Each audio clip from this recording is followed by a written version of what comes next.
வணக்கம். இந்திய நேரப்படி இரவு 8:30 மணி செய்திகள். முதலில் ஜெம் தலைப்புச் செய்திகளை காணலாம். ரூபாய் 115 கோடி மதிப்பீட்டில் 6 புதிய திட்டப் பணிகளுக்கு அடிக்கல் நாட்டினார் முதலமைச்சர் மு.க. ஸ்டாலின். தயாநிதி மாறன் தொடர்ந்த அவதூறு வழக்கு தொடர்பாக சென்னை சிறப்பு நீதிமன்றத்தில் நாளை ஆஜராகிறார் எடப்பாடி பழனிசாமி. பாஜக தமிழ் மாநில தலைவர் அண்ணாமலை மனநல மருத்துவரை உடனடியாக சந்திக்க வேண்டும். சட்டப்பேரவை எதிர்க்கட்சி தலைவர் ஆர்.பி. உதயகுமார் விமர்சனம். மீண்டும் பழைய ஓய்வூதிய திட்டத்தை கொண்டு வர வேண்டும். முன்னாள் முதலமைச்சர் ஓ பன்னீர்செல்வம் வலியுறுத்தல். முதலமைச்சர் மு.க. ஸ்டாலின் வெளிநாடு செல்வதால் துரைமுருகனுக்கு இடைக்கால முதலமைச்சர் பதவி வழங்க வேண்டும். நாம் தமிழர் சீமான் வலியுறுத்தல். இனி விரிவான செய்திகளை காணலாம். ரூபாய் 115 கோடி மதிப்பீட்டில் 6 புதிய திட்டப்பணிகளுக்கு முதலமைச்சர் மு.க. ஸ்டாலின் அடிக்கல் நாட்டினார். சென்னை தங்கசாலையில் நடைபெற்ற நிகழ்ச்சியில் வடசென்னை பகுதிக்கு விரிவான வளர்ச்சியை உறுதி செய்திடும் வகையில் ரூபாய் 4378 கோடி மதிப்பீட்டில் 219 திட்டப்பணிகளை முதலமைச்சர் மு.க. ஸ்டாலின் தொடங்கி வைத்தார். அதனைத் தொடர்ந்து சென்னை பெருநகர வளர்ச்சி குழுமம் சார்பில் சென்னை வில்லிவாக்கம் பாடி மேம்பாலத்தின் கீழ் சிவசக்தி காலனியில் 3 ஏக்கர் 93 சென்ட் பரப்பளவில் ரூபாய் 53 கோடியே 50 லட்சம் மதிப்பீட்டில் தரைத்தளத்தில் 64 கடைகளும் அலுவலக அறையும் 2 மற்றும் 4 சக்கர வாகனங்கள் நிறுத்தும் இடமும் முதல் தளத்தில் 70 கடைகளும் 2ஆம் தளத்தில் உணவு விடுதி வளாகம் உள்ளிட்ட 54 கடைகளும் அமையும் என்று கூறினார். மேலும் முற்றத்தில் மீன்வள அமைப்புகள் என மொத்தம் 188 கடைகளுடன் அமைக்கப்பட உள்ள சர்வதேச தரத்திலான கொளத்தூர் வண்ண மீன்கள் வர்த்தக மையம் அமைப்பதற்கு முதலமைச்சர் மு.க. ஸ்டாலின் இன்று அடிக்கல் நாட்டினார். நாடாளுமன்ற உறுப்பினர் தயாநிதி மாறன் தொடர்ந்த அவதூறு வழக்கு தொடர்பாக சென்னை சிறப்பு நீதிமன்றத்தில் நாளை நடைபெறும் விசாரணைக்காக எதிர்க்கட்சித் தலைவர் எடப்பாடி பழனிசாமி ஆஜராகிறார். அதிமுக பொதுச் செயலாளர் எடப்பாடி பழனிசாமி நாடாளுமன்ற தேர்தலை ஒட்டி மத்திய சென்னை தேமுதிக வேட்பாளர் பார்த்த சாரதியை ஆதரித்து புரசைவாக்கம் டானா தெருவில் நடந்த பொதுக்கூட்டத்தில் பேசினார். அப்போது மத்திய சென்னை தொகுதி நாடாளுமன்ற உறுப்பினராக உள்ள தயாநிதி மாறன் தொகுதி மேம்பாட்டு நிதியில் 75% நிதியை செலவு செய்யவில்லை என்று குற்றம் சாட்டியிருந்தார். இதற்கு எதிர்ப்பு தெரிவித்த தயாநிதி மாறன் எழும்பூர் 13வது மேஜிஸ்ட்ரேட் நீதிமன்றத்தில் எடப்பாடி பழனிசாமிக்கு எதிராக அவதூறு வழக்கை தொடர்ந்து இருந்தார். இந்த வழக்கு சென்னை சிறப்பு நீதிமன்றத்தில் நாளை விசாரணைக்கு வருகிறது. இந்நிலையில் எதிர்க்கட்சித் தலைவர் எடப்பாடி பழனிசாமி சென்னை சிறப்பு நீதிமன்றத்தில் நாளை விசாரணைக்காக ஆஜராகிறார். பாஜக தமிழ் மாநில தலைவர் அண்ணாமலை மனநல மருத்துவரை உடனடியாக சந்திக்க வேண்டும் என்று சட்டப்பேரவை எதிர்க்கட்சித் தலைவர் ஆர்.பி. உதயகுமார் விமர்சித்துள்ளார். சென்னை ராயப்பேட்டை YMCA மைதானத்தில் தமிழக பாஜக சென்னை பெருங்கோட்டம் சார்பில் நடைபெற்ற பொதுக்கூட்டத்தில் அண்ணாமலை பேசும்போது தவழ்ந்து காலில் விழுந்து பதவியை பிடித்த எடப்பாடி பழனிசாமிக்கு பண்பாடு மிக்க விவசாயி மகனை பச்சை இங்கில் 10 ஆண்டுகள் கையெழுத்து போட்ட அண்ணாமலையை பற்றி பேசுவதற்கு எடப்பாடி பழனிசாமிக்கு எந்த அதிகாரமும் கிடையாது என்று மிக கடுமையாக பேசினார். இதற்கு அதிமுக சார்பில் கடும் கண்டனங்கள் எழுந்து வருகிறது.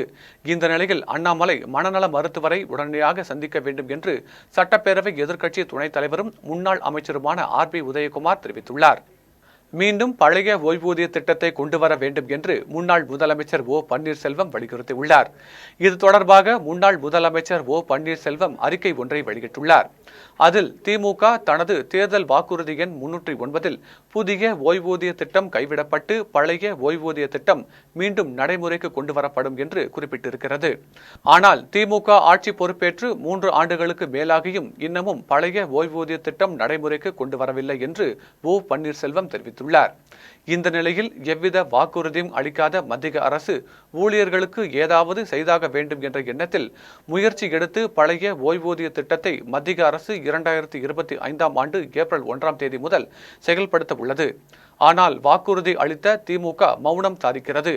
இந்த வாக்குறுதியை நிறைவேற்ற வேண்டும் என்ற எண்ணம் துளிக்கூட இல்லாத திமுக அரசின் செயல் கண்டிக்கத்தக்கது என்று தெரிவித்துள்ள அவர் மீண்டும் பழைய ஓய்வூதிய திட்டம் கொண்டு வர வேண்டும் என்று முன்னாள் முதலமைச்சர் ஓ பன்னீர்செல்வம் வலியுறுத்தியுள்ளார்.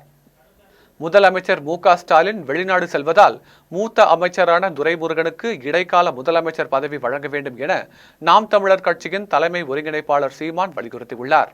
நாம் தமிழர் கட்சியின் தலைமை ஒருங்கிணைப்பாளர் சீமான் திருச்சியில் செய்தியாளர்களை சந்தித்து பேசினார். அப்போது முதலமைச்சர் மு.க.ஸ்டாலின் வெளிநாடு செல்வதால் மூத்த அமைச்சரான துரைமுருகனுக்கு இடைக்கால முதலமைச்சர் பதவி வழங்க வேண்டும் என்றும், இப்போது இருக்கும் தலைவர்களில் அதிபுத்திசாலி எடப்பாடி பழனிசாமி தான் என்றும், அவரை தற்கூரி என்று பாரதிய ஜனதா கட்சியின் தலைவர் அண்ணாமலை பேசியிருக்கக்கூடாது என்றும் நாம் தமிழர் சீமான் தெரிவித்துள்ளார். கிருஷ்ண ஜெயந்தி கொண்டாட்டத்தில் சென்னை அக்கரையில் உள்ள இஸ்கான் திருக்கோவிலில் ஆளுநர் ஆர்.என். ரவி தனது குடும்பத்துடன் வழிபாடு செய்தார். சென்னை கிழக்கு கடற்கரை சாலையில் அக்கரையில் உள்ள இஸ்கான் திருக்கோவிலில் ஜன்மாஷ்டமி திருவிழா பல்லாயிரம் பக்தர்கள் வருகையோடு சிறப்பாக நடைபெற்று வருகிறது. இந்த ஆண்டு நடைபெறும் கிருஷ்ண ஜெயந்தி விழாவில் கிருஷ்ணரின் திருவிவசத்தை நினைவு கூறும் நிகழ்ச்சியாக ஏற்பாடு செய்யப்பட்டுள்ளது. விழாவின் முக்கிய நிகழ்வாக கிருஷ்ணருக்கு மகா அபிஷேகம் மற்றும் மகா ஆரத்தி நடைபெற்றது. இதில் திருக்கோலத்தில் கிருஷ்ணர், ராதை உள்ளிட்ட தெய்வங்கள் அழகாக அலங்கரிக்கப்பட்டு ஆராதனைகள் நடைபெற்றது. விழாவை சிறப்பிக்கும் வகையில் ஆளுநர் ஆர்.என். ரவி தனது மனைவி குடும்பத்துடன் வருகை புரிந்து சிறப்பு வழிபாடு செய்தார். முன்னதாக ஆளுநர் ஆர்.என். ரவியை வரவேற்கும் வகையில் கிருஷ்ண ஜெயந்தி விழா ஏற்பாட்டாளர்கள் அவருக்கு பூரண கும்ப மரியாதை அளித்தனர். இதனைத் தொடர்ந்து ஆளுநர் மாளிகை முதல் அக்கரை இஸ்கான் கோவில் வரை 500க்கும் மேற்பட்ட சட்ட ஒழுங்கு காவல்துறையினர் மற்றும் போக்குவரத்து காவல்துறையினர் பாதுகாப்பு பணியில் ஈடுபட்டனர். வாழ்க்கையில் யாரெல்லாம் கடுமையாக மக்கள் சேவை செய்கிறார்களோ அவர்களெல்லாம் ஒரு நாளைக்கு வாழ்வில் உண்மையாக ஜொலிப்பார்கள் என்று சென்னை தேனாம்பேட்டையில் நடைபெற்ற அன்னை தெரசா பிறந்தநாள் விழாவில் செல்வ பெருந்தகை தெரிவித்தார். சென்னை தேனாம்பேட்டையில் உள்ள காமராஜர் அரங்கத்தில் மதர் தெரசா சேரிட்டபிள் டிரஸ்ட் சார்பில் அன்னை தெரசா பிறந்தநாள் விழா மற்றும் விருதுகள், நலத்திட்ட உதவிகள் வழங்கும் விழா நடைபெற்றது. விழாவில் அமைச்சர் கீதா ஜீவன், தமிழ்நாடு காங்கிரஸ் கமிட்டியின் மாநில தலைவர் செல்வ பெருந்தகை, விஜிபி சந்தோஷம் மற்றும் நகைச்சுவை நடிகர் KPY பாலா உள்ளிட்டோர் பங்கேற்றனர். விழாவில் அமைச்சர் கீதா ஜீவன் பேசினார். அப்போது தமிழக அரசை பொறுத்தவரை சமூக நலத்திட்டத்திற்கு தான் அதிக முக்கியத்துவம் கொடுத்து வருகிறார்கள் எனவும், எல்லோருக்கும் எல்லாம் கிடைக்க வேண்டும் என்ற நோக்கத்தோடு முதலமைச்சர் மு.க.ஸ்டாலின் ஆட்சி புரிந்து வருகிறார் என்றும் தெரிவித்தார். அவரைத் தொடர்ந்து காங்கிரஸ் கமிட்டியின் மாநில தலைவர் செல்வ பெருந்தகை பேசினார். அப்போது அன்னை தெரசா என்பவர் இந்தியாவில் பிறக்கவில்லை என்றாலும் இந்தியாவிற்கு தனது வாழ்க்கையை அர்ப்பணித்துக் கொண்டவர் எனவும், வாழ்க்கையில் யாரெல்லாம் கடுமையாக மக்கள் சேவை செய்கிறார்களோ அவர்களெல்லாம் ஒரு நாளைக்கு வாழ்வில் உண்மையாக ஜொலிப்பார்கள் என்று தெரிவித்தார். அவர் முடிவு செய்து தன்னுடைய சேவையை துவக்கும் பொழுது அவரை யார் யாரெல்லாம் கடுமையாக தாக்கினார்கள், வன் சொற்களால் புண்படுத்தினார்கள் என்பதை இந்த தேசம் அறியும். இருந்த போதிலும் பிற்போக்குவாதிகள் இப்படியெல்லாம் குற்றம் சுமத்துகிறார்கள், கடும் சொற்களால் ஏசுகிறார்கள் என்பதற்காக அவர் இந்தியாவை விட்டு அவர் பிறந்த மண்ணுக்கோ வேறு ஒரு நாட்டுக்கோ குடிபெயரவில்லை. எவ்வளவு பேர் வசைபாடினாலும் என்னுடைய மக்கள் பணி தொடரும் என்று அன்னை தெரேசா அவர்கள் தன்னுடைய வாழ்க்கையை இந்திய மக்களுக்காக அர்ப்பணித்துக் கொண்டவர். அப்படிப்பட்ட ஒரு அழ்ப்பழுக்கற்ற ஒரு தலைவியாக இந்த சமூகத்திற்கு தன்னை அர்ப்பணித்துக் கொண்டவர் அன்னை தெரேசா அவர்கள். அன்னை தெரேசா அவர்கள் மேற்கு வங்கத்தில் பணியாற்றும் பொழுது மேற்கு வங்கத்தில் இருந்து மகாராஷ்டிராவுக்கு ஒரு நிகழ்ச்சிக்கு சென்றார். அப்பொழுது அவருக்கு எதிராக ஆர்ப்பாட்டங்கள், அவருக்கு எதிராக கடும் சொற்கள் பேசப்பட்டன. அப்பொழுது இருந்த காங்கிரஸ் தலைவர் ஜவஹர்லால் நேரு அவர்களும் இந்திரா காந்தி அவர்களும் அவருக்கு ஆதரவு கரம் நீட்டி அவருடைய பணி தொடர அவருக்காக குரல் கொடுத்த தலைவர்கள். யார் அவரை ஏசினார்கள், யார் அவரை மோசமாக கடும் சொற்களாக பேசினார்களோ அவர்களெல்லாம் அன்னை தெரேசாவிற்கு விழா எடுக்க வேண்டிய காலம் இருந்தது. அதுதான் ஒருத்தருடைய உண்மையான பணி. கரூரில் 27 லட்சம் ரூபாய் மதிப்பீட்டில் கட்டி முடிக்கப்பட்ட வளர்ச்சி திட்ட பணிகளை சட்டமன்ற உறுப்பினர் சிவகாம சுந்தரி திறந்து வைத்தார். கரூர் மாவட்டம் கிருஷ்ணராயபுரம் சட்டமன்ற தொகுதிக்கு உட்பட்ட கடவூர் தாலுகா முள்ளிப்பாடி ஊராட்சியில் சேவேக்காரன்பட்டி பகுதியில் சட்டமன்ற உறுப்பினர் தொகுதி மேம்பாட்டு நிதியில் இருந்து ரூபாய் 7 லட்சம் மதிப்பீட்டில் புதிய பேருந்து நிழல் குடையும், ரூபாய் 20 லட்சம் மதிப்பீட்டில் சமுதாய கூடமும் கட்டி முடிக்கப்பட்டுள்ளது. இந்த நிலையில் ரூபாய் 27 லட்சம் மதிப்பீட்டில் கட்டி முடிக்கப்பட்ட திட்டப்பணிகளை சட்டமன்ற உறுப்பினர் சிவகாம சுந்தரி ரிப்பன் வெட்டி திறந்து வைத்தார். நிகழ்ச்சியில் கடவூர் தெற்கு ஒன்றிய செயலாளர் சுதாகர், முள்ளிப்பாடி ஊராட்சி மன்ற தலைவர் நீலா வேல்முருகன், உள்ளாட்சி பிரதிநிதிகள், கட்சி நிர்வாகிகள், பொதுமக்கள் ஆகியோர் 2 நிகழ்ச்சிகளிலும் கலந்து கொண்டு சிறப்பித்தனர். புதிய திட்டங்களை பொதுமக்கள் பயன்பாட்டிற்கு கொண்டு வந்த சட்டமன்ற உறுப்பினர் சிவகாம சுந்தரிக்கு பொன்னாடை மற்றும் சால்வைகள் அணிவித்து பொதுமக்கள் நன்றி தெரிவித்தனர். கோவை விமான நிலையத்தில் கடத்தி வரப்பட்ட 1 கோடி ரூபாய் மதிப்பிலான தங்கத்தை பறிமுதல் செய்து சுங்கத்துறை அதிகாரிகள் விசாரணை நடத்தி வருகின்றனர். கோவை சர்வதேச விமான நிலையத்தில் நாள்தோறும் பல்வேறு நாடுகளுக்கு விமானங்கள் இயக்கப்பட்டு வருகிறது. இந்த நிலையில் சார்ஜாவில் இருந்து கோவை வரும் ஏர் அரேபியா விமானத்தில் தங்கம் கடத்தப்படுவதாக சுங்கத்துறை அதிகாரிகளுக்கு ரகசிய தகவல் கிடைத்தது. தகவலின் அடிப்படையில் கோவை விமான நிலையத்தில் சோதனையில் ஈடுபட்டிருந்த சுங்கத்துறை அதிகாரிகள் பயணிகளின் உடைமைகளை சோதனை செய்தனர். இந்நிலையில் விமானத்தின் உள்ளே ஒட்டப்பட்டிருந்த பண்டல்களை சுங்கத்துறை அதிகாரிகள் ஆய்வு செய்தனர். அதில் தங்க பிஸ்கெட்டுகள் டேப்பால் சுற்றப்பட்டு விமானத்தின் உள்பகுதியில் ஒட்டப்பட்டிருந்தது தெரியவந்தது. அதில் 24 கேரட் சுத்தமான தங்க கட்டிகள் என்பதை கண்டறிந்த சுங்கத்துறை அதிகாரிகள் ரூபாய் 1 கோடியே 2 லட்சம் மதிப்பிலான 1399 கிராம் எடையுள்ள தங்கம் என தெரிவித்தனர். பிடிபட்ட தங்கத்திற்கு பயணிகள் யாரும் உரிமை கோராத நிலையில் சுங்கத்துறை அதிகாரிகள் தொடர்ந்து விசாரணை மேற்கொண்டு வருகின்றனர். திருவிகாவிற்கு விரைவில் மணிமண்டபம் அமைக்கப்படும் என்று போரூரை அடுத்த தண்டலம் பகுதியில் நடைபெற்ற திருவி கல்யாண சுந்தரனாரின் பிறந்தநாள் விழாவில் நாடாளுமன்ற குழு தலைவர் TR பாலு தெரிவித்தார். தமிழ் தென்றல் திருவி கல்யாண சுந்தரனாரின் 141வது பிறந்தநாள் விழாவையொட்டி போரூரை அடுத்த தண்டலம் பகுதியில் அவரது இல்லத்தில் அமைக்கப்பட்டுள்ள திருவுருவ சிலைக்கு மக்கள் நல்வாழ்வுத்துறை அமைச்சர் மா சுப்பிரமணியன், திமுக பொருளாளரும் நாடாளுமன்ற குழு தலைவருமான TR பாலு, மதுரவாயல் சட்டமன்ற உறுப்பினர் காரம்பாக்கம் கணபதி உள்ளிட்டோர் கலந்து கொண்டு மாலை அணிவித்து மலர் தூவி மரியாதை செலுத்தினர். நிகழ்ச்சியை தொடர்ந்து நாடாளுமன்ற குழு தலைவர் TR பாலு செய்தியாளர்களை சந்தித்து பேசினார். அப்போது திருவிகாவிற்கு தமிழக அரசு சார்பில் மணிமண்டபம் கட்ட வேண்டும் என நீண்ட கால கோரிக்கையாக உள்ளது எனவும் அந்த திட்டம் நிறைவேறி இருக்கிறது என்ற மகிழ்ச்சியான செய்தியை தெரிவித்துக் கொள்கிறேன் என்று தெரிவித்தார்.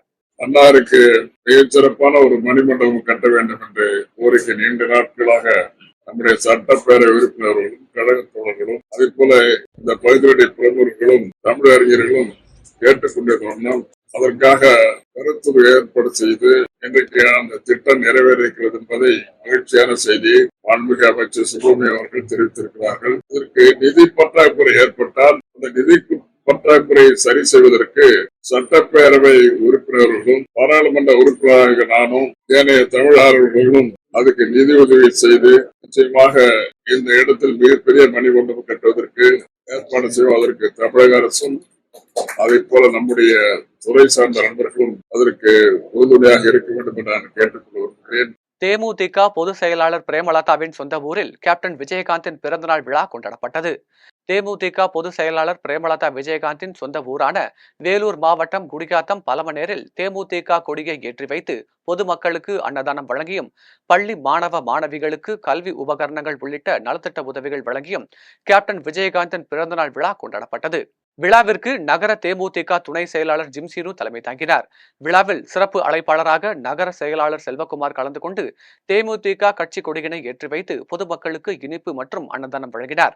முன்னதாக கேப்டன் படத்திற்கு மாலை அணிவித்து மரியாதை செலுத்தினார். அதன் பின்னர் பள்ளி மாணவ மாணவிகளுக்கு கல்வி உபகரணங்கள் வழங்கப்பட்டது. இதில் செயற்குழு உறுப்பினர்கள் முரளி, நகர தலைவர் நடேசன், பொருளாளர் குமரன், மாவட்ட இளைஞரணி செயலாளர் ரமேஷ், நகர துணை செயலாளர் ஹேமநாதன் உள்ளிட்ட பலர் கலந்து கொண்டனர்.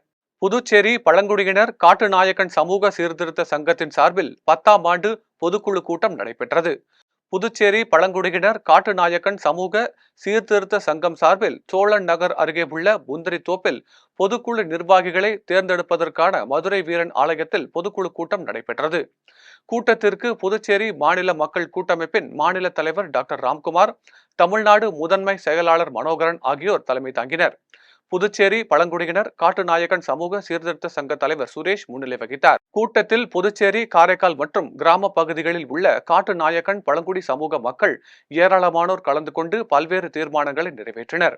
அப்போது புதுச்சேரியில் உள்ள காட்டுநாயக்கன் சமூக மக்களை ST பட்டியலில் சேர்க்க மத்திய அரசாங்கமும் புதுச்சேரி அரசாங்கமும் துரித நடவடிக்கை எடுக்க வேண்டும் என்பன உள்ளிட்ட பல்வேறு தீர்மானங்கள் நிறைவேற்றப்பட்டன. கூட்டத்தில் புதிய சட்ட ஆலோசகராக கோதண்டபாணி, ஆலோசகராக டாக்டர் ராம்குமார், முதன்மை தலைவராக மனோகர் ஆகியோர் புதிய நிர்வாகிகளாக தேர்ந்தெடுக்கப்பட்டனர். இதில் புதுச்சேரி, காரைக்கால், காட்டுநாயக்கன் சமுதாய வளர்ச்சிக்கும், சமுதாய ஒற்றுமைக்கும், சமுதாய கட்டுப்பாட்டுக்கும் அனைவரும் ஒத்துழைப்போம் என உறுதிமொழி ஏற்றுக்கொண்டனர். ஐபிஎஸ் அதிகாரியை அவதூறாக பேசி சாதி மோதல்களை தூண்டும் வகையில் செயல்படும் நாம் தமிழர் கட்சி தலைமை ஒருங்கிணைப்பாளர் சீமானை கைது செய்ய கோரி மதுரையில் வழக்கறிஞர் கனகவேல் பாண்டியன் திடீர் உண்ணாவிரத போராட்டத்தில் ஈடுபட்டார். நாம் தமிழர் கட்சியின் தலைமை ஒருங்கிணைப்பாளர் சீமான் தொடர்ச்சியாக மறைந்த அரசியல் கட்சி தலைவர்களையும் அரசையும் காவல்துறை அதிகாரிகளையும் தரக்குறைவாக விமர்சித்து பேசி வருகிறார் எனவும் இவர் மீது நடவடிக்கை எடுக்க கோரி மதுரை மாவட்ட நீதிமன்றத்தில் வழக்கறிஞராக பணியாற்றி வரும் கனகவேல் பாண்டியன் என்பவர் காவல்துறை தலைவரிடமும் தல்லாக்குளம் காவல் நிலையத்திலும் புகார் அளித்தார். புகார் மீது எந்த விதமான நடவடிக்கையும் எடுக்காததால் மதுரை காந்தி அருங்காட்சியகத்தில் உள்ள காந்தி சிலை முன்பு அமைதியான முறையில் உண்ணாவிரத போராட்டத்தில் ஈடுபட்டதாக கனகவேல் பாண்டியன் தெரிவித்தார். இதையடுத்து வழக்கறிஞரின் உண்ணாவிரத போராட்டம் குறித்து தகவல் அறிந்து சம்பவ இடத்திற்கு விரைந்து வந்த தல்லாக்குளம் காவல்துறையினர் அவரிடம் பேச்சுவார்த்தை நடத்தி அனுப்பி வைத்தனர். இன்னும் அவர் அநாகரிகம்ன்றதை விட மிகவும் கேவலமா பேசுறது என்னன்னா, ஒரு ஐபிஎஸ் அதிகாரியை ஒத்தைக்கு ஒத்தவா, சட்டையை கழட்டிட்டு வான்னு இப்படிலாம் பேசுறாரு. ஒரு தலைவர், ஒரு கட்சியை ஒருங்கிணைக்கக்கூடிய ஒரு ஒருங்கிணைப்பாளர், ஒரு தலைவர் இப்படி கேவலமா பேசுறது தமிழ்நாட்டுக்கே ஒரு இழுக்கு. இவரெல்லாம் வச்சுக்கிட்டு அரசியல் பண்ணா தமிழ்நாடு எப்படி முன்னேறும்? எனவே இவர் மீது உடனடியாக இவர் தொடர்ந்து இப்படியே பேசிக்கிட்டு இருந்தா தமிழ்நாட்டுல மிகப்பெரிய வன்முறை தான் வெடிக்கும். மேலும் இளைஞர்கள், அவர் கட்சியில் இருக்க இளைஞர்களை சொல்றாரு, நீ உன் கூட எவனும் சண்டைக்கு வந்தா அண்ணனை கூப்பிடு, என்னைய கூப்பிடு, நான் வர்றேன், அருவாத்திக்கிட்டு வரேன், கத்தி எடுத்துட்டு வரேன் அப்படின்னு சொல்லி வன்முறையை தூண்டும் விதமாக இளைஞர்களை தவறான பாதைக்கு அழைத்து சென்று கொண்டிருக்கின்றார். எனவே உடனடியாக தமிழக அரசும் தமிழக காவல்துறையும் உடனடியாக இந்த பிரச்சனையை தீவிரமாக கண்காணித்து நாம் தமிழர் கட்சியுடைய ஒருங்கிணைப்பாளர் சீமான் அவர்களையும் அவருடைய கூட்டாளிகளையும் உடனடியாக கைது செய்து தமிழக மக்களுக்கு உரிய பாதுகாப்பு வழங்க வேண்டும் என்று கேட்டுக்கொள்கின்றேன். வடசென்னையில் நடைபெற்ற மிட்டாய் வியாபாரிகள் சங்கத்தின் பொதுக்குழு கூட்டத்தில் சங்கத்தில் இருந்து நீக்கப்பட்டவர்களில் உள்ளே நுழைந்து வாக்குவாதத்தில் ஈடுபட்ட 14 பேரை காவல்துறையினர் அப்புறப்படுத்தினர். சென்னை தண்டையார்பேட்டை வீராகுட்டி தெருவில் அமைந்துள்ள வடசென்னை வியாபாரிகள் சங்க அலுவலகத்தில் வடசென்னை மிட்டாய் வியாபாரிகள் சங்கத்தின் 18வது பொதுக்குழு கூட்டம் சங்கத்தின் தலைவர் கணேசன் தலைமையிலும் சுப்பையா முன்னிலையிலும் நடைபெற்றது. கூட்டத்தில் பொதுச் செயலாளர் ராமச்சந்திரன், ராபர்ட் கருணாநிதி, ராமச்சந்திரன், சுந்தரபாண்டியன் உள்ளிட்ட சங்க உறுப்பினர்கள் 100க்கும் மேற்பட்டோர் கலந்து கொண்டு சங்க வளர்ச்சி பற்றி ஆலோசித்து தீர்மானங்கள் நிறைவேற்றினர். இந்நிலையில் தண்டையார்பேட்டை காவல் நிலையத்திலும் உயர்நீதிமன்றத்திலும் வழக்கு கொடுத்தவர்களையும் சங்கத்தை பற்றி அவதூறு பரப்பியவர்களையும் சங்கத்தில் இருந்து நீக்கப்பட்டுள்ளனர். இந்த நிலையில் கூட்டம் நடைபெற்ற இடத்திற்கு சங்கத்தில் இருந்து நீக்கப்பட்ட 14 பேர் வந்து தகராறில் ஈடுபட்டனர். அப்போது தண்டையார்பேட்டை உதவி ஆணையர் சதாசிவம் மற்றும் ஆய்வாளர் தலைமையிலான காவல்துறையினர் இரு தரப்பினரையும் சமாதானம் செய்து வைத்து ஒரு தரப்பினரை அனுப்பி வைத்த பின்னர் மிட்டாய் வியாபாரிகள் சங்கத்தின் 18வது பொதுக்குழு கூட்டம் தொடர்ந்து நடைபெற்றது. சங்க வளர்ச்சியில பங்கு எடுக்காம எங்களுக்கு தர வேண்டிய பாக்கியோட நின்று அவங்களும் குரல் கொடுத்தாங்க. அது சங்கத்துக்கு விரோதமான செயலா நாங்க அதை எடுத்துக்கிட்டோம். சிறு சேமிப்பு மூலமா நாங்க ஒரு சில சீட்டு நடவடிக்கைகள் வாங்குவோம். அது ஃப்ரெண்ட்ஸ் அசோசியேஷன் மாதிரி நாங்க ஒரு 10 பேர், இவர் ஒரு 10 பேர், இந்த மாதிரி வாங்கி தான் இந்த பண்டை உருவாக்குவோம். இது எல்லா சங்கத்திலையும் இருக்கு. அதைத்தான் நாங்களும் நடைமுறைப்படுத்தணும். அதுல அவர் வசூல் பண்ண பணத்தை அவர் எங்கிட்ட முறையா ஒப்படைக்கல.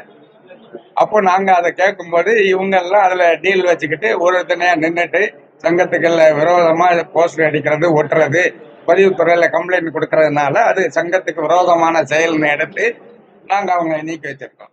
ஆத்தூர் மாவட்ட சிறையில் கைதிகளுக்கு வழங்கப்படும் உணவுப் பொருட்களை பதுக்கி வைத்து கடத்திய விவகாரத்தில் சிறை துணை அலுவலர் பணியிடை நீக்கம் செய்ய சிறைத்துறை டிஜிபி உத்தரவிட்டார். சேலம் மாவட்டம் ஆத்தூரில் மாவட்ட சிறை செயல்பட்டு வருகிறது.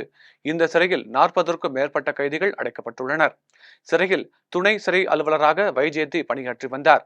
இவர் கைதிகளுக்கு உணவு தயாரிக்க அரசின் சார்பில் வழங்கப்படும் பொருட்களை சிறைக்குள் பதுக்கி வைத்து வெளியே கடத்துவதாக சேலம் மத்திய சிறை கண்காணிப்பாளர் வினோத்திற்கு தகவல் கிடைத்தது. தகவலின் பேரில் அவர் ஆத்தூர் மாவட்ட சிறையில் ஆகஸ்ட் 20இல் ஆய்வு மேற்கொண்டார். அப்போது வைஜெயந்தியின் அறையில் அரிசி, பருப்பு, மளிகை பொருட்கள் உட்பட 10,000 ரூபாய் மதிப்புள்ள 23 வகையான பொருட்கள் இருப்பது தெரியவந்தது. அதே நேரத்தில் சிறையில் சமையல் கணக்கில் ஆய்வு செய்த போது அது சரியாக இருப்பது தெரியவந்தது.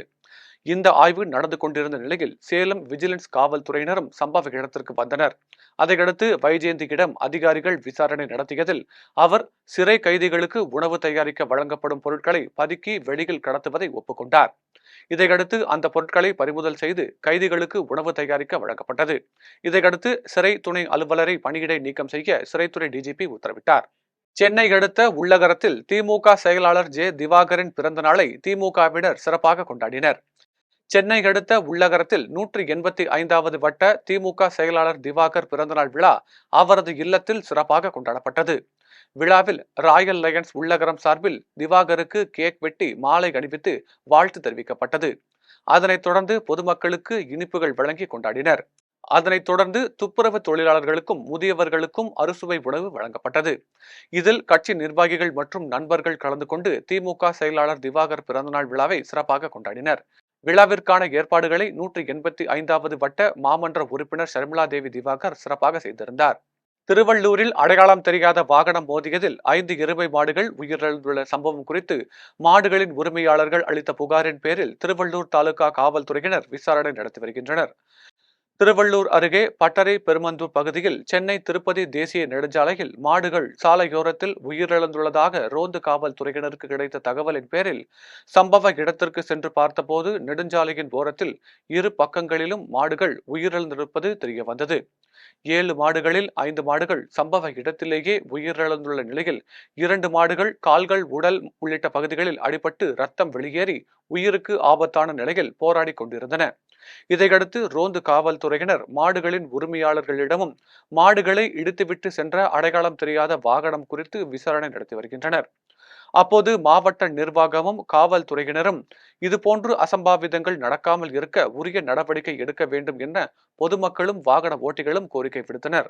மதுரை மீனாட்சி அம்மன் திருக்கோவிலில் நடிகை நமிதாவிடம் கோவில் நிர்வாகி ருத்ரா என்பவர் இந்து சான்றிதழை கேட்ட சம்பவம் பரபரப்பை ஏற்படுத்தியுள்ளது. மதுரையில் பிரசித்தி பெற்ற மீனாட்சி அம்மன் திருக்கோவிலுக்கு நடிகை நமிதா தனது கணவருடன் சுவாமி தரிசனம் செய்வதற்காக சென்றிருந்தார்.